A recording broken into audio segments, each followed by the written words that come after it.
નમસ્કાર મિત્રો, આજની અમારી સ્ટોરી વિડીયોમાં તમારું સ્વાગત કરીએ છીએ.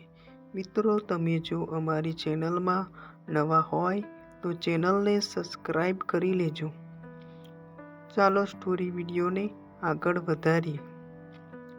એક 15 વર્ષનો છોકરાએ તેના પિતાને પૂછ્યું કે મારી મોટી બહેનના લગ્ન નક્કી થયા છે, ત્યાંથી કાલે મારી બહેનના સાસુ અને સસરા આવવાના છે.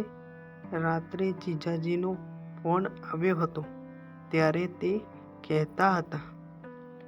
ગોપાલભાઈએ પહેલેથી જ બહુ ચિંતામાં હતા, પણ ધીમેથી દીકરા સામું જોઈને બોલ્યા કે હા બેટા, તારી વાત સાચી છે.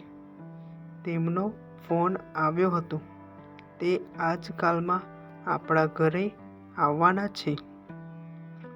છોકરાએ કહ્યું, પિતાજી, એ શા માટે આવવાના છે?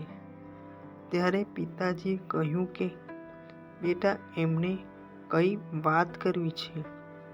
છોકરો બોલ્યો, શું વાત છે? ત્યારે પિતાજીએ કહ્યું કે બેટા, તે લેવડ દેવડની વાત કરવા માટે આવવાના છે. કેટલા છોકરા જોયા પછી આ એક પરિવાર સારું મળ્યું છે, અને છોકરો પણ સારો મળ્યો છે. અને જો તેમના માતા પિતા જો વધારે માંગવાની વાત કરશે તો હું કેવી રીતે આપીશ, તેની ચિંતામાં સતત રહું છું. આટલું કહેતા જ તેમના આંખમાંથી આંસુ આવવા માંડ્યા, અને આખો પરિવાર ચિંતામાં પડી ગયું. છોકરો પણ ઉદાસ થઈ ગયો. પછી બીજા દિવસે તેમના ઘરે છોકરાના માતા પિતા આવ્યા. તેમનું સારી રીતે ખાવા પીવામાં ધ્યાન રાખવામાં આવ્યું. પછી થોડી વારમાં જ છોકરાના પિતાએ કહ્યું, ગોપાલજી, આવો, કઈ વાત કરવી છે તમારી જોડે. છોકરીના પિતાએ કહ્યું કે બોલો, શું વાત કરવી છે, તમે કહેશો એ મંજૂર છે.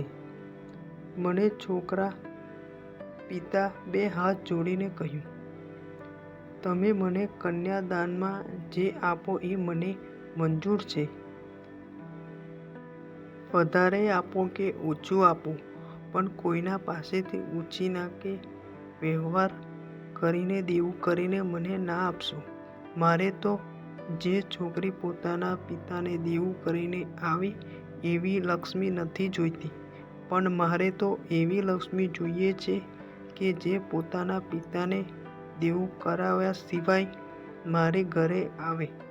તે મારા ઘરમાં આવીને મારા ઘરને સુખ શાંતિ અને સમૃદ્ધિ એકતાથી મારા ઘરને આગળ વધારે એવી લક્ષ્મી જોઈએ છીએ. પછી ગોપાલભાઈના આંખમાં આંસુ આવી ગયા અને બોલ્યા, તમે જેમ કહેશો તેમ મને મંજૂર છે. તો મિત્રો, આજની અમારી સ્ટોરી વિડીયો તમને કેવી લાગી તે કોમેન્ટ કરી જણાવશો જી.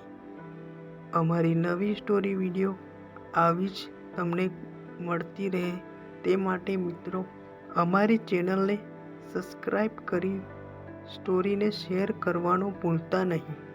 પછી મળીશું એક નવી સ્ટોરી વિડીયો સાથે. નમસ્કાર.